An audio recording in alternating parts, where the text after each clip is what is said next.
Atos 19. Aconteceu que, estando Apolo em Corinto, Paulo, tendo passado pelas regiões mais altas, chegou a Éfeso e, achando ali alguns discípulos, perguntou-lhes: recebestes porventura o Espírito Santo quando crestes? Ao que lhe responderam: pelo contrário, nem mesmo ouvimos que existe o Espírito Santo. Então Paulo perguntou: pois fostes batizados? Responderam: no batismo de João.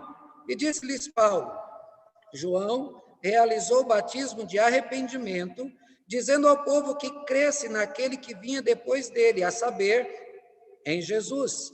Eles, tendo ouvido isto, foram batizados em nome do Senhor Jesus, impondo-lhes Paulo as mãos, veio sobre eles o Espírito Santo, e tanto falavam em línguas quanto profetizavam.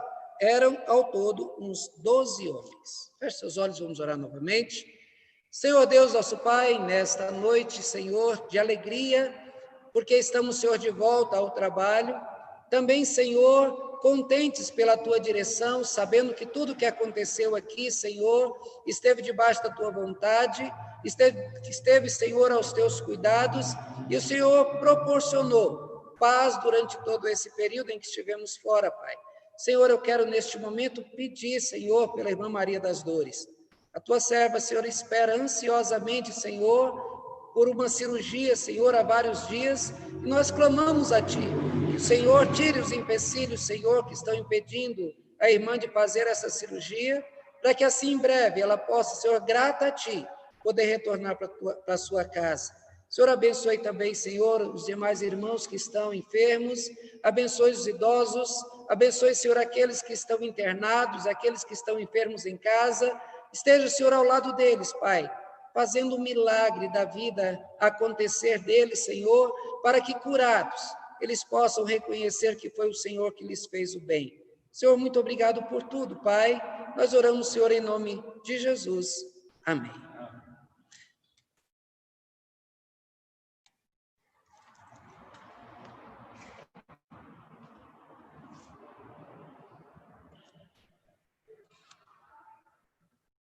Só um minuto aí.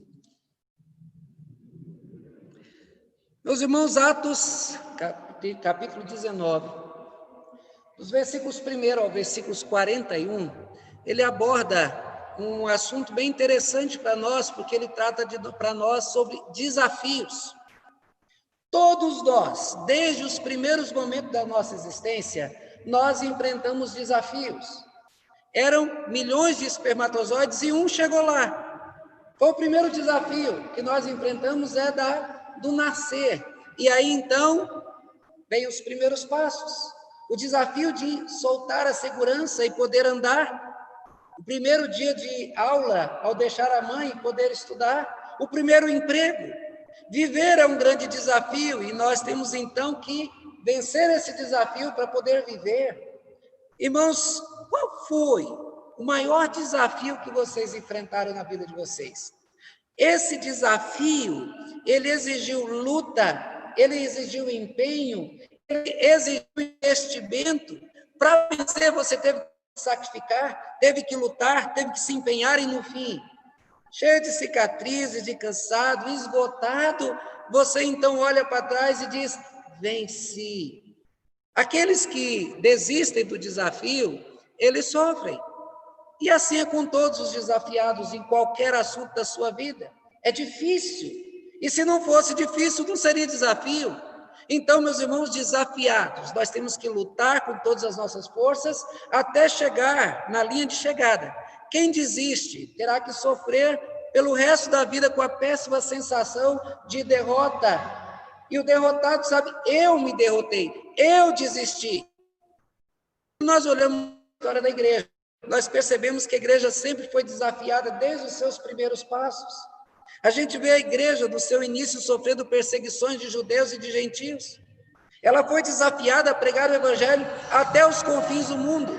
Acontece que nesse período havia todo tipo de limitações. A comunicação não existia como hoje, a facilidade. Transporte era tudo a pé ou então alguma montaria. havia a grande incredulidade das pessoas, as pessoas imersas em superstições, e havia também as perseguições. Era o desafio que a igreja enfrentou. O tempo passou e a igreja teve que enfrentar novos e extraordinários desafios. A luta foi grande, muita energia foi despendida, mas a igreja sempre venceu todos os seus desafios. Nosso estudo hoje, nós trataremos sobre os grandes desafios da igreja. E nós vamos olhar nesse capítulo 19 quais foram esses desafios enfrentados lá pela igreja da época, e nós vamos ver como os mesmos desafios acontecem hoje. E nós temos que enfrentar, mas não apenas para lutar, mas para vencê-los. Como disse, quem desiste do desafio carrega o peso da derrota, de derrotar-se a si mesmo. Então, meus irmãos, do capítulo 19 aí, logo no início que nós acabamos de ler, nós vimos o primeiro desafio da igreja. E esse desafio é lidar com crentes ignorantes. Nós vimos aí que Paulo chega, tem um grupo de jovens, e esses jovens são discípulos, mas não conhecem Cristo e não conhecem o Espírito Santo. Crentes ignorantes. Acontece que quando nós ouvimos a palavra ignorante, a gente pensa em alguém bruto, irracional, mas a palavra ignorante quer dizer uma pessoa que ignora, uma pessoa que não sabe. Se alguém me mandar fazer alguma coisa na cozinha, eu posso dizer, não, eu ignoro isso, eu não sei fazer isso. De repente, em outras áreas, outra pessoa pode dizer, não, eu ignoro isso, eu não sei fazer. Então, isso é ignorante. Ignorar é simplesmente não saber fazer. E quem não sabe, ignora. E hoje nós temos igrejas cheias de ignorantes. Crentes que não têm a mínima noção da sua fé, ignoram o que de fato vem fazer na igreja, tratam o culto como um momento de distração, diversão, ou apenas como um local de desestressar. Para essas pessoas, o alvo do culto são eles, não é Deus. São ignorantes a respeito da razão do culto. A maioria dos crentes não sabe orar. Irmãos, nós vimos que alguns crentes, se são convidados a orar, eles não levantam de maneira nenhuma, eles ficam amarrados, são ignorantes a respeito da oração. Isso mostra que eles não têm intimidade com aquele que recebe as orações, com Deus. Porque quem tem intimidade com Deus não tem problema nenhum ao falar com Deus. Crentes ignorantes em relação à Bíblia. Crentes que, na hora que se pede para fazer uma leitura bíblica, eles ficam folheando a Bíblia para um lado e para o outro, e alguém ainda tem que falar assim, é no Novo Testamento. Isso mostra a sua ignorância em relação à Bíblia. São totalmente ignorantes em questões teológicas. É certo que todos os crentes não vão ter um conhecimento grande de teologia, mas, como Paulo fala lá no livro quando o autor dos Hebreus, ele diz, olha, eu vou deixar de lado os princípios elementares da fé. E aí ele fala de alguns princípios, que isso é coisa de criança, eu não estou falando mais para criança. Mas, infelizmente, muitos crentes têm que voltar e voltar, porque não aprenderam a conversar e procurar entender o que Deus fez, como fez, qual é o agir de Deus. Então, precisa de aprofundar mais para esse conhecimento. Esse foi o desafio de Paulo na cidade de Éfeso. Ele se encontrou com um grupo de discípulos que ignorava totalmente a doutrina de Cristo. Paulo fez uma pergunta para eles: receberam porventura o Espírito Santo quando vocês creram? Ao que lhe responderam: pelo contrário, nem mesmo ouvimos que existe o Espírito Santo. Veja, esses jovens eram frequentadores de sinagogas, eles eram judeus, e tendo recebido instrução religiosa semanalmente, eles deveriam ter conhecimento do Espírito Santo, porque o Espírito Santo não apareceu só no Novo Testamento. A gente lendo a palavra de Deus, a gente vai ver o Espírito Santo inspirando aqueles que construíam o templo, o Espírito Santo enchendo o coração de pessoas que profetizavam, o Espírito Santo agindo. Então, se eles não sabiam, se eles eram ignorantes a respeito do Espírito Santo, a culpa estava neles, mas eles estavam na igreja sem conhecer a respeito do Espírito Santo. E eles se identificavam como discípulos. Como que alguém é discípulo se ignora aquele que é Senhor, aquele que é Mestre? Eles conheceram o batismo de João. A ênfase de João era no arrependimento. no abandono da vida de pecados para se preparar para receber o Messias. Paulo perguntou: em que vocês foram batizados? Eles responderam: no batismo de João. E disse Paulo: João realizou o batismo de arrependimento, dizendo ao povo que cresce naquele que vinha depois dele, a saber, Jesus. No entanto, João Batista já estava morto quando aconteceu isso.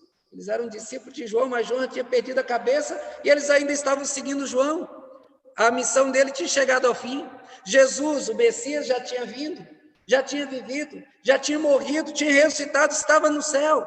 E esses crentes ainda continuavam na ignorância. Irmãos, o desafio de Paulo era tirar esses jovens da ignorância e fazer deles crentes de verdade. Fazer com que eles tivessem conhecimento da fé, para que eles se entregassem ao Senhor, e ele conseguiu.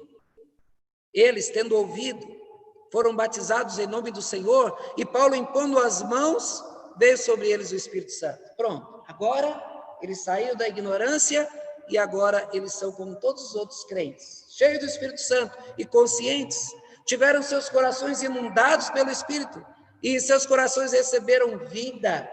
Eles agora foram batizados não somente com água, mas receberam também o Espírito Santo. Movidos pelo Espírito, eles falavam em línguas e profetizavam. Nós não vamos voltar a esse assunto, porque já tratamos na parte anterior, quando tratamos do Pentecostes. Falar em línguas, como está claro lá quando fala a respeito do Pentecostes, eles não falaram uma língua estranha. Eles falavam em línguas. O que aconteceu em Pentecostes é que os apóstolos pregaram na sua língua e as pessoas que falavam outros idiomas entenderam como se eles estivessem falando nas suas línguas. Aqui não tem nenhuma explicação, mas o que parece que aconteceu a mesma coisa. Então, sempre a gente pega um texto mais claro para poder explicar. E eles também profetizavam. O que é profetizar? Quando nós vimos no Antigo Testamento os profetas falando da parte de Deus, profetizar é falar a palavra de Deus. Eles então profetizavam, ou seja, eles agora passaram a proclamar aquela fé que agora eles tiveram. Eles passaram a falar do seu Salvador. Então, meus irmãos, o desafio da igreja é fazer discípulos de Jesus Cristo. É tratar aqueles crentes que estão se mostrando ignorantes dentro das igrejas.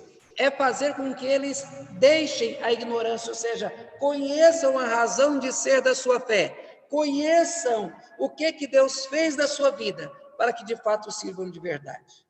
Mas o segundo desafio enfrentado pela igreja do passado e também por nós, porque crentes ignorantes sim no passado, e hoje as igrejas estão cheias também de gente que não sabe realmente o que é ser crente. O segundo desafio agora é dar um ensino de qualidade aos crentes. Versículos 6 a 8 fala de que Paulo estava pregando na sinagoga. Então Paulo começou a ser criticado por alguns judeus que estavam lá. E eles estavam atrapalhando o estudo. O que Paulo fez? Já que vocês não querem, pegou um grupo de jovens que estavam interessados, um grupo de pessoas, e foi para um lugar que recebeu o nome de escola de... a palavra aqui. Eu vou chegar lá. Tirano, parece. Deu branco aqui. E aí, então, nessa escola, ele levou esse povo para começar a dar a eles um ensino de qualidade. Já que os outros não querem, e tem um grupo que quer, então vamos sentar e dar para eles o melhor ensino. Os irmãos, a igreja tem um grande desafio em tratando-se de ensino. Quando a gente vê, por exemplo, crianças ao vir para a igreja, para elas poderem ouvir a palavra, para poder aprender e reter o conhecimento, o grande desafio em relação a elas é dar a elas um ensino de qualidade e um ensino interessante. Porque compete com esse ensino que nós damos aos nossos alunos, por exemplo, um tablet, com filmes infantis, musiquinhas infantis, coloridas, divertidas, e às vezes a aula na igreja não é tão divertida. Quando nós tratamos a respeito de adolescentes, a gente vê que é a mesma coisa, porque as séries, filmes e tudo mais que tem de interessante para eles na internet, na televisão, pode tirar a atenção, e nós, como professores, nós devemos dar a eles um ensino de qualidade. Nós devemos fazer com que eles recebam esse material bíblico e possam aplicar em suas vidas, possam perceber que aquilo que nós estamos ensinando é algo melhor, que faz diferença na vida deles e que eles precisam. O grande problema é que, muitas vezes, pelo corre-corre da vida, alguns professores mal olham para a revista durante a semana, e aí, no sábado à noite, que vai dar uma folheada na revista, não se preparando, os jovens são muito críticos, eles vão perceber e vão sentir essa falta. Professor tem que se preparar para a aula, seja ele de qualquer matéria, muito mais importante ser professor de matéria espiritual. Então, o professor tem que começar a estudar na segunda-feira, pensar naquele assunto durante toda a semana, na melhor forma de ensinar. Esse é o nosso desafio. Então, não é somente na forma, também no conteúdo. O professor tem que saber mais, procurar aprender mais, para ensinar mais, para poder mostrar aos seus alunos que ele está pronto para poder dar esse alimento para eles e ajudá-los nesse crescimento. O desafio é dar aos alunos esse ensino de qualidade e de modo interessante. Foi o que Paulo fez. Ele tirou esses cerca de 12 jovens, ele separou desculpa, isso já são um grupo maior, ele separou esse grupo então, e eles então foram para esse lugar, na escola de Tirano, e aí ele ficou cerca de 2 anos ensinando esse grupo. Veja que nós temos aqui um segundo seminário. O primeiro seminário foi dado por Jesus para os seus apóstolos, os seus discípulos, que o acompanharam durante cerca de 3 anos. Paulo ficou aqui nesta cidade durante 2 anos ensinando esse grupo. Ele fez discípulos, ele pegou esse grupo, ensinou a eles teologia, ensinou a eles tudo que era importante, e o texto diz que o grupo se tornou propagador do ensino. E hoje, os teólogos chamam essa escola de Tirano de casa de profetas, porque aqueles jovens, aquelas pessoas, ao aprender ali a teologia, o ensino de Jesus, tudo aquilo que ele ensinou e fez, eles então foram movidos a saírem e propagar esse ensino. Essa escola de profetas, então, fez toda a diferença. Quando eu vejo esse segundo seminário, eu me lembro da história, quando diz do seminário presbiteriano, aqui do Brasil. Os primeiros seminários presbiterianos aconteceu no lombo de burro, porque só tinha um professor, e o professor tinha muito trabalho. E começou, o primeiro aluno era um ex-padre, que precisava aprender, José Manuel da Conceição, que era padre e abandonou, então, a fé católica e abraçou a fé evangélica, e ele, então, saía andando junto com o Simonton, e nessas aulas a cavalo, ele ia ensinando para ele o que era necessário, o seminário com um aluno e com um professor, e que isso, então, cresceu, e hoje temos seminários esparramados pelo Brasil afora. O texto afirma que durou pelo espaço de 2 anos. Compara, então, essa escola aos nossos seminários. E esse pequeno texto que nós temos aqui nas mãos deve nos incentivar a procurar fazer o melhor. Professores de criança, não sejam medíocres. Medíocre quer dizer na média. Tem muita gente que diz, eu já sei o bastante, não quero melhorar. Professor de criança, procure fazer melhor, procure fazer mais, seja acima da média. Professores de adolescentes, de jovens, dê a eles um alimento mais grosso, não dê caldinho, dê feijoada. Eu, como professor da classe dos adultos, os outros professores que dividem comigo, devemos também procurar fazer o melhor. Esse estudo que eu estou fazendo para vocês foi revisado, foi escrito, todo esse cuidado que eu tenho, porque eu acho que esse ensino tem que ser o melhor. Então, por conta disso, quando nós formos ensinar palavra de Deus, nós temos que procurar fazer o melhor, na média nunca, abaixo de jeito nenhum. Então, o nosso desafio é dar o ensino de qualidade. Terceiro desafio da igreja é lidar com a fé supersticiosa do povo. O texto, do versículos 10 ao versículo 12, mostra que as pessoas, ao procurar Paulo, elas levavam objetos das pessoas, elas pegavam lenços de Paulo, roupas de Paulo, e aí então, para que houvesse milagres. Superstições. Isso foi feito por incrédulos. Quando nós observamos aqui no Brasil que existem as religiões matriz africana, quando uma pessoa vai fazer um trabalho de macumba para o outro, vai lá e pega uma cueca do outro, pega lá uma calcinha, pega lá uma foto de alguém para poder fazer um trabalho contra o outro. Isso é deles. Mas, infelizmente, dentro de igreja hoje, eu mesmo aqui na igreja já vejo pessoas chegar, pastor, eu quero que ore para meu filho, está aqui a foto dele. Será que Deus um cachorro perdigueiro, você tem que mostrar, botar lá a peça da roupa para achar a pessoa? Será que está vendo que isso aí é diminuir a Deus? Superstições. Superstições, existem muitos crentes supersticiosos hoje. Tem superstição para tudo. O Brasil é cheio de superstições. E essas superstições, ela vem da própria história, de gente que aprendeu com os seus antepassados. Pessoal do interior mesmo, eles têm muito isso, para varrer a casa não pode varrer para frente, tem que varrer para trás. Me lembro de uma patroa minha que eu trabalhava, quando eu estava com isso lá, não varre não, que você varre a sorte da gente, varre para trás, dou para trás. Na hora de dormir, a cama não pode ter os pés para a porta, porque é assim que coloca os defuntos, porque senão pode chamar a morte. Então, tem muitas superstições, as pessoas aplicam isso também dentro da igreja. E a gente tem que combater essa superstição. Tem superstição para atrair boa sorte, para espantar azar, para arrumar marido, para atrair e ganhar dinheiro, afastar a visita de casa, né? Bota lá a vassoura atrás da porta, tanta coisa. Tem superstição para tudo e para todos os gostos. O difícil mesmo é afastar o supersticioso da sua superstição. Fazer uma pessoa entrar na porta da casa com o pé direito, de jeito nenhum. Vai, aquela coisa, eu acho que não tem nada a ver, mas pelo sim, pelo não vou fazer. Será que precisa disso? Qual é o problema da superstição? É parar para pensar? O problema da superstição é que crer da superstição é crer que aquilo que você deseja acontecerá por causa daquela mandinga, daquele objeto, daquilo que você tem na mão. Você pega um pé de coelho e agora vai dar certo. Eu vou fazer. E segura o pezinho do coelho. O que você está fazendo? Você está dizendo quem vai fazer a coisa dar certo é o pé de coelho. Está vindo o coelho, perdeu o pé para dar sorte para o outro. Então ele foi o primeiro azarado. Ou então manter aquela novinha dentro da carteira para chamar dinheiro. Quem é que te abençoa? É uma nota que está na carteira ou é Deus? Quando você diz que eu vou entrar com o pé direito, crente, eu ouvi muito crente já repetindo isso, será que vai dar certo por causa do seu pé? Que diferença faz se é o direito ou se é o esquerdo?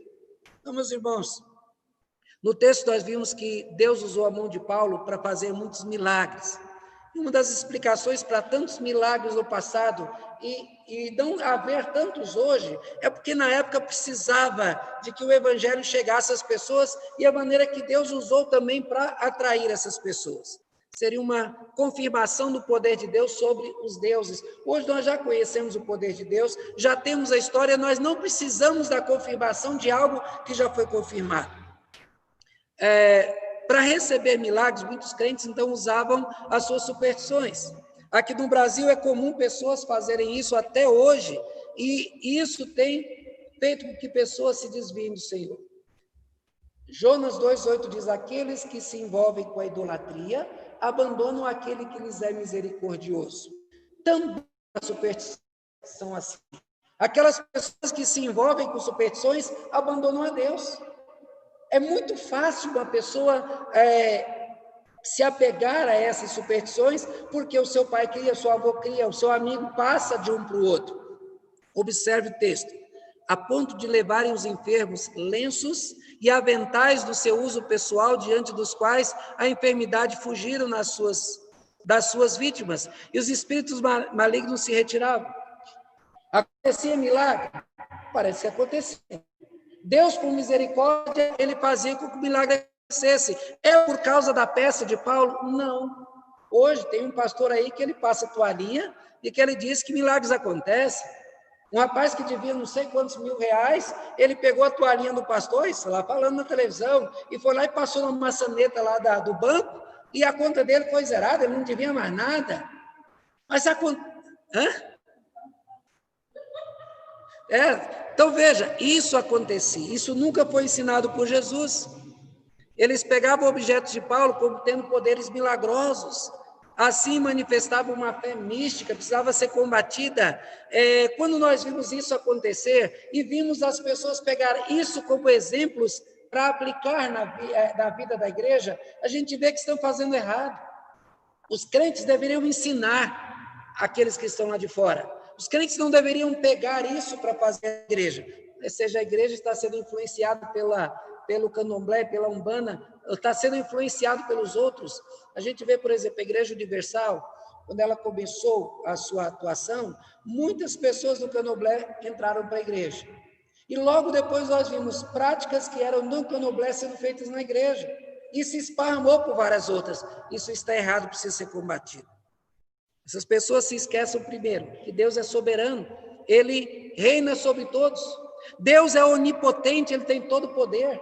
Deus, Ele é onisciente, Ele sabe todas as coisas. Ele é onipresente, Ele está em todo lugar. Deus não é limitado e inútil como os antigos deuses que as pessoas serviam. Fazer essas coisas, usar de superstições na igreja, é limitar Deus, é comparar Deus com os ídolos. Nós não podemos aceitar. O desafio é lidar com essa fé mística de muitos. O crente deve aprender quem Deus é, o que Ele exige dos seus. Ele quer que nós coloquemos em prática os ensinos de Jesus. Ele quer que nós mostremos que fomos transformados por Ele. Então esse é um grande desafio para a igreja. Foi no passado e é hoje. Mas o quarto desafio é conviver com falsos religiosos infiltrados dentro da igreja. A gente vê isso nos versículos 15 e 16. Pode ler, por favor, Silvana? Versículos 15 e 16.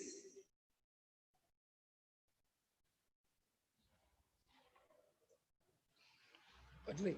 Mas o espírito maligno lhes respondeu: Conheço Jesus e sei quem é Paulo, mas vós, quem sois? E o processo do espírito maligno saltou sobre eles, subjugando a todos, e de tal modo prevaleceu contra eles que desnudos e feridos fugiram daquela casa. Falsos religiosos infiltrados dentro da igreja. Eu esconjuro pelo nome de que Paulo prega. Ué, eles nem conheciam Jesus, mas eles queriam mostrar que faziam parte da igreja. Meus irmãos, todo mundo sabe o que é lobo em pele de cordeiro, não sabe? É alguém que está fingindo ser ovelha para poder depois matar as ovelhas. E quando a gente vê na história da igreja, isso sempre aconteceu. Por quê? Porque pessoas se infiltraram querendo fazer o mal. Muitos textos nos avisam da intromissão do mal dentro da igreja. Jó nos revela, por exemplo, que Satanás estava presente no ambiente celestial, na presença do próprio Deus. Tem gente que diz, o diabo não vai entrar na igreja. Se entrou no céu, por que não vai entrar na igreja? Os evangelhos revelam as palavras de Jesus quando fala a respeito do joio no meio do trigo, dos bodes entre as ovelhas, dos peixes ruins entre os peixes bons, das virgens nécias e das virgens sábias. Todos esses textos mostram e nos ensinam a nunca nos esquecer que o mal estará sempre tentando infiltrar e que a gente tem que estar atento para não ser influenciado por esse mal. O texto diz que judeus exorcistas, como acabamos de ler, eles queriam invocar o nome de Jesus para expulsar o demônio de uma pessoa possessa. Só que o demônio falou assim, eu conheço Paulo, conheço Jesus, mas quem são vocês? E acabou dando uma surra neles. O sumo sacerdote, Seva, teve 7 filhos. Eles se tornaram exorcistas ambulantes, tirando o demônio de pessoas, mas até certo ponto eles enganavam as pessoas porque nunca enfrentaram alguém endemoniado de verdade. Só que aqui aconteceu que eles enfrentaram uma pedra pesada, eles enfrentaram um caso real de possessão e acabaram se dando mal, foram envergonhados. Quando a gente vê casos de pessoas usando o nome de Cristo, agora tem essa Flor de Lis aí, que diz que é pastora, que matou o próprio marido, e que diz que fez isso porque, a história é que ela fez isso porque não queria se separar dele, que seria um escândalo para a igreja. Quer dizer, que então é melhor matar do que se separar. A gente vê isso e fala assim, meu Deus, o que será da igreja? Isso vai envergonhar a igreja. Meus irmãos, Deus cuida da igreja. E Deus é que faz com que as coisas aconteçam e Ele protege a igreja. Essa situação poderia tornar um escândalo, né? Alguém foi lá pelo nome de Jesus e a pessoa acabou levando uma surra. O texto diz, chegou esse fato ao conhecimento de todos. Assim, judeus como gregos, habitantes de Éfeso, veio temor sobre todos eles, e o nome de Jesus era engrandecido. O que poderia ser um escândalo para a igreja, o que poderia ser um demérito para a igreja, se tornou então a causa de temor e respeito a Deus. Não se brinca com Deus e com a igreja. A igreja sempre enfrentou casos de intrusos. São escravos do diabo que infiltram-se nas igrejas tentando destruir. Provocam escândalos, desestimulam pessoas. Eles ficam o tempo todo na igreja, estão lá querendo então fazer o mal, mas chega um momento onde alguns saem.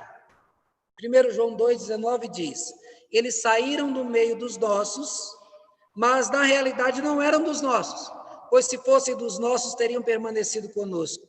O fato de terem abandonado revela que nenhum deles era realmente dos nossos. É João falando há 2000 anos atrás. Ou seja, os falsos vão ficar, eles vão se misturar, mas eles vão acabar indo embora.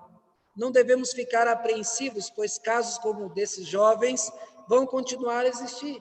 Pessoas vão agir como crentes, infiltrar nas igrejas, vão ocupar cargos de liderança e no fim a máscara cai e eles então se mostram falsos como sempre foram. Jesus falou: muitos me dirão naquele dia: Senhor, Senhor, não profetizamos nós em teu nome? E em teu nome não expulsamos demônios? E em teu nome fizemos muitas maravilhas? Então lhes direi abertamente: nunca vos conheci, apartai-vos de mim, vós que praticais a iniquidade. A palavra é dura. Esse é o destino dos homens e mulheres que se infiltram nas igrejas. O juízo de Deus recairá sobre eles. O nosso desafio é conviver com os falsos, sempre de olhos e ouvidos abertos, para não deixar que eles influenciem a igreja para o mal. Porém, o quinto desafio enfrentado pela igreja é manter a chama ardente no coração daqueles que se converteram. Versículos 19, 20 a 22, ele vai tratar a respeito disso. Meus irmãos, a porta da igreja, as portas do fundo da igreja, têm sido maior do que as portas da frente. E com isso queremos dizer o quê? Tem saído mais gente da igreja do que entrado.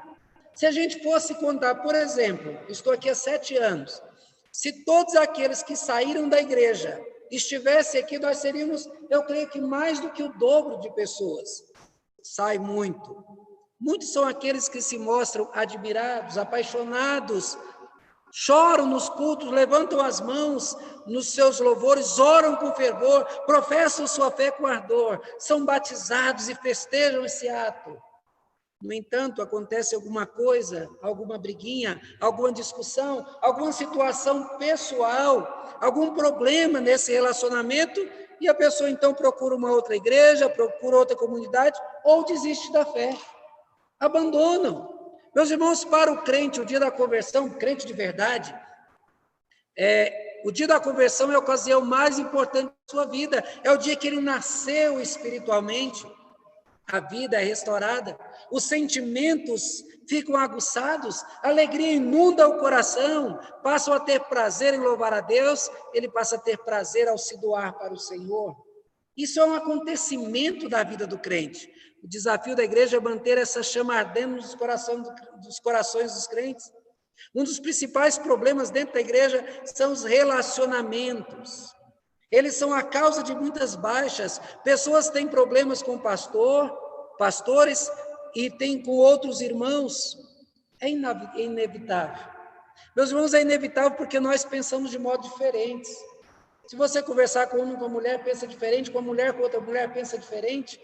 Quando eu falo do relacionamento, nós nos relamos uns nos outros.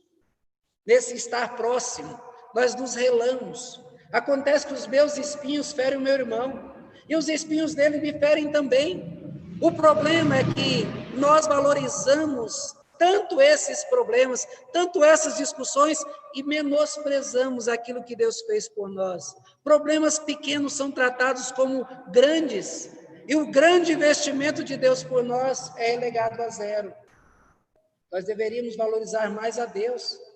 Nós devíamos enfrentar os problemas com a mesma seriedade e empenho que Cristo enfrentou. Cristo nunca desistiu da sua missão. Nós não deveríamos nos deixar abater pelos problemas que nós enfrentamos. A conversão de muitos lá em Éfeso, foi verdadeira. Isso se confirma no fato de muitos dos que creram vieram confessando e denunciando publicamente as suas próprias obras. O arrependimento é a marca da conversão. O pecador, ao tomar conhecimento do grande bem que Deus fez por ele então fica enojado de seu pecado. Ele se sente mal por ser um pecador. Ele quer se livrar daquela culpa, e a confissão é exatamente colocar para fora o seu pecado, é assumir que é um pecador, porque esta é uma maneira de se livrar do acusador. O que o acusador faz? Você fez aquilo, e na tentativa de esconder, ela acaba cometendo outros e fica escrava de Satanás. E não tem liberdade de pregar, de falar, de orar, porque sempre é lembrado do seu pecado. Sabe qual é o remédio? Venha contando os seus pecados. Meu pecado foi oculto.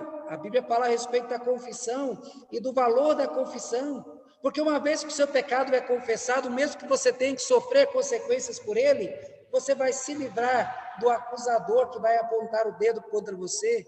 Aconteceu isso com Zaqueu. Zaqueu, ao Senhor Jesus, ele diz: olha, para a aldeia eu vou devolver. Esse encontro moveu dele, de maneira que ele quis colocar a sua vida em pratos limpos. É assim com o crente. O crente deve fazer dessa maneira. Foi o que aconteceu em Éfeso. Muitos dos que haviam praticado mágicas, reunindo seus livros, queimaram diante de todos e, calculado o valor, eles achavam numa monta de 50 mil denários. O valor dos livros foi citado para mostrar que o reino de Deus é mais valioso que qualquer outra coisa. Os livros caros foram queimados porque a salvação era mais valiosa. Os crentes, agindo assim, fizeram com que a palavra do Senhor crescia e prevalecia poderosamente. Veja, meus irmãos, que não há nada mais valioso para a vida da igreja do que o exemplo dos crentes. Crentes exemplares fazem a vida crescer. Crentes que falam a verdade, crentes que amam o próximo, crentes que agem como discípulos de Jesus, atraem mais gente para a igreja. Olha a história de Atos 2, 42 e 47, você vai ver. A igreja vivendo em comunhão, diz o texto que muitas pessoas se agregavam à igreja. Então, seja um crente exemplar. Como dissemos, o desafio da igreja é não matar a chama que arde no coração dos convertidos. Nós devemos nos preocupar em não sermos a causa de escândalos e nem motivo de esfriamento do irmão. Caso aconteça alguma coisa e a gente então passe a ser motivo de tristeza, que a gente então se invista para que nós sejamos então motivo de vida e paz, de alegria, de festa da vida do irmão. E caso aconteça por um descuido, você feriu o irmão, tem que fazer, peça perdão. Se o irmão te feriu, ofereça perdão. Refaça os relacionamentos, para que o irmão que esteja ferido, ele possa ser recobrado nele a alegria de estar no grupo, e assim ele possa ser fortalecido. Porém, meus irmãos, o sexto desafio enfrentado pela igreja é estimular os irmãos que estão ativos no trabalho. Aqueles irmãos que estão trabalhando têm que ser estimulados a fazer ainda mais. Nós sabemos que o trabalho na igreja, ele é feito por pouca gente. Você for analisar quem faz na igreja, às vezes uma pessoa é professor, ela faz uma coisa, faz outra. Mas é assim, sempre foi assim. Então, aquelas pessoas que já investem do seu tempo, do seu dinheiro, têm que ser incentivadas a fazer ainda mais. Muitas pessoas criticam quem faz. Mas eu fui lá e a pessoa deu tudo errado, fez errado. Será que o certo é criticar? Por exemplo, a gente está enfrentando aí uma dificuldade com transmissão. É o que nós estamos tentando. Domingo, por exemplo, o culto não teve como quem em casa assistiu o culto todo. Vamos criticar? Não, porque até aqueles que estão fazendo estão tentando. E o nosso desafio é incentivar aqueles que estão fazendo a fazer mais e fazer melhor. Nesse texto, Paulo era um senhor idoso já. Ele estava cheio de cicatrizes no corpo e na alma. No entanto, esse homem estava disposto a trabalhar, ao fazer esse comentário. Eu me lembro lá de Caleb. Lembra da história de Josué e Caleb? Ao entrar na terra prometida, Caleb procurou Josué e disse: eu estou pronto para os 80 anos de idade. Então, apesar de ter 80 anos, ele não se julgava velho. Ele queria fazer. O que fez Josué? Diz, pode continuar. No texto diz, cumpridas essas coisas, Paulo resolveu no seu espírito ir a Jerusalém, passando pela Macedônia e Acaia, considerando, depois de haver estado ali, importava ver também Macedônia, 2 daqueles que lhes ministravam, Timóteo e Erasto, permaneceu algum tempo na Ásia. Paulo ficou 2 anos em Éfeso. Eu creio que, se não estiver errado, é a igreja que ele mais permaneceu maior tempo ali. Ele abriu o seminário, preparou muitos discípulos que trabalharam bastante, pregou o evangelho ali em muitos lugares. Mas o velho Paulo não se achava inútil. Ele que fizera tanto pela igreja, ainda estava disposto a fazer mais. Quando eu vejo aqui seu Hélio, cabelinho branco, tantos anos da igreja, tanto tempo como presbítero, e aí eu vi, ao fazer esse estudo, eu me lembrei muito dele, de outros como a irmã Dora, e outros que já estão aí idosos, não podem ser deixados de lado, têm que ser incentivados, porque velhice não é doença. E o fato de ter algumas limitações, isso não impede. Na construção desse prédio, por exemplo, várias pessoas falavam daquele velho grandão que subia e descia as escadas várias vezes por dia. Agora, já não dá mais, né, seu Hélio? A força não dá. No entanto, é o desafio da igreja manter os nossos idosos e aqueles que trabalham ativos, sabendo que tem valor, sabendo que o fato de ter envelhecido não fez deles pessoas inúteis. Paulo, ele conseguiu dizer, eu quero ir a Jerusalém, eu quero chegar até Roma. E ele chegou, a igreja não abandonou. Na igreja existem muitas pessoas que já fizeram muito no passado, mas estão na igreja, tem que ser lembrados, mas também tem que dar oportunidade. Nós não podemos olhar só para os jovens e nem só para os idosos. Nós temos que olhar que a igreja são aqueles que estão aqui, tanto da pequenininha quanto do mais idoso. Nós fazemos parte da igreja. Nossos irmãos idosos devem se sentir, então, valorizados. Esse é o desafio. Foi no passado, também é hoje. E o último desafio que nós enfrentamos, meus irmãos, como igreja, é saber lidar com as artimanhas do adversário. Existe muita coisa que Satanás usa para nos desestimular. Jesus nos ensinou a sermos como as pombas, que mais? Porém, crentes como as serpentes. Meus irmãos, crentes têm de ser bons, mas não têm que ser bestas. Crentes, nós não devemos aceitar que nos façam de otários, que nos enganem, que abusem de nós e nos façam injustiça e nos roubem, porque somos crentes. Vamos aceitar sermos espoliados pelos outros? Existem leis que devemos acionar em caso de injustiças feitas contra nós. Nós temos policiais a nosso serviço que devemos chamá-los para nos defender. Temos juízes que julgam a nossa causa. Os ímpios fazem mal por natureza, mas nem por isso nós temos que aceitar que nos tomem como seus alvos. No texto, nós vimos um homem chamado Demétrio. Demétrio fazia estátuas da deusa Diana. E aí, então, ele se viu prejudicado, porque Paulo pregando, as pessoas se convertendo, elas não mais comprariam as imagens de Diana. Ou seja, vamos imaginar que pregadores pregassem na cidade lá de Aparecida do Norte. E aquelas pessoas que vivem vendendo aquelas estatuetas dizem, passamos o dia sem vender nada, o que nós vamos fazer? Esse Demétrio, então, ele foi ardiloso, ele foi para os outros artesãos, e aí então falaram o seguinte, olha, vocês não estão vendo o prejuízo que vocês estão sofrendo? Mexeu no bolso deles. Se vocês não fizerem alguma coisa, vocês vão passar fome.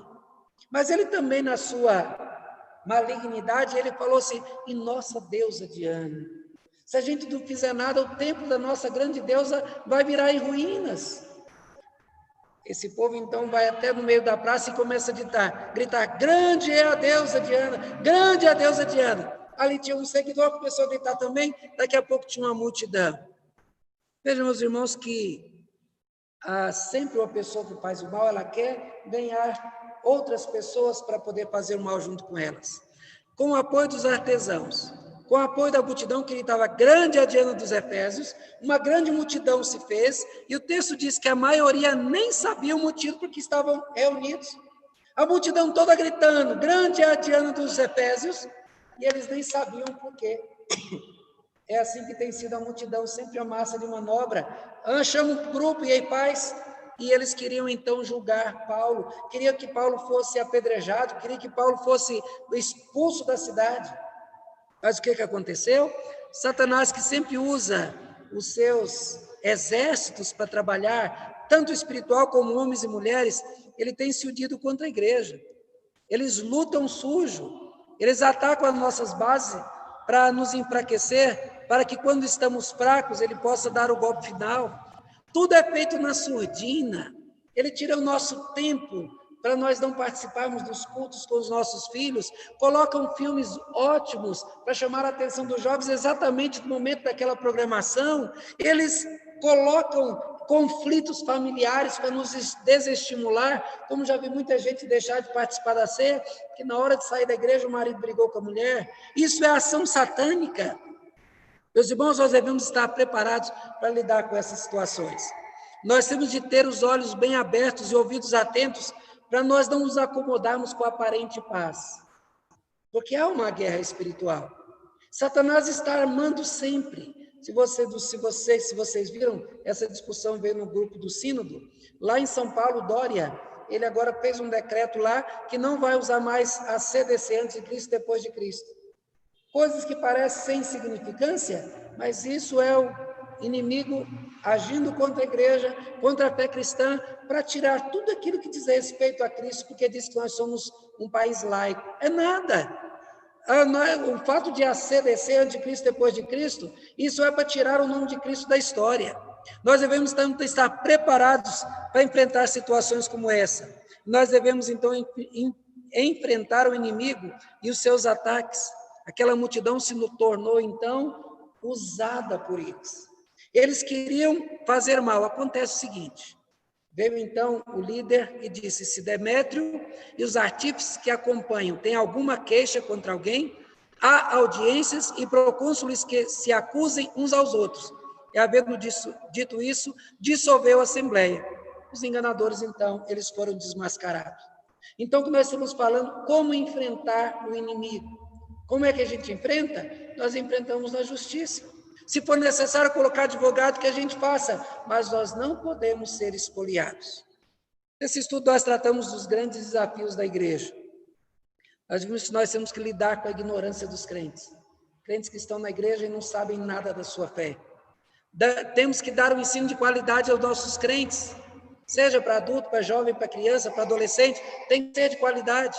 Lidar com a fé e a superstição do povo dentro das igrejas, a fé que deveria ser verdadeira, uma fé cheia de superstição, conviver com falsos religiosos infiltrados dentro da igreja, gente que nunca foi crente, mas estão dentro da igreja só para criar confusão, manter a chama ardente dos corações do crente, fazendo todo o possível para não ser a causa do esfriamento da vida do próximo, estimular os irmãos que estão ativos a continuar trabalhando até o momento de não poder mais, e, por final, saber lidar com as artimanhas dos adversários. Eles serão sutis. Meus irmãos, esses desafios são nossos. A igreja está em nossas mãos e temos de enfrentar e vencer todos esses desafios. Sabemos que somos responsáveis pelo desempenho dessas funções e o reino de Deus requer de nós esse empenho. O que Deus deixou para nós fazermos, Ele não fará por nós e ainda cobrará de nós o cumprimento da nossa missão. Nós estamos sendo desafiados. Nós possamos enfrentar esses desafios e vencê-los, porque essa é a nossa missão, essa é a nossa luta, que tem que fazer parte da nossa vida. Amém?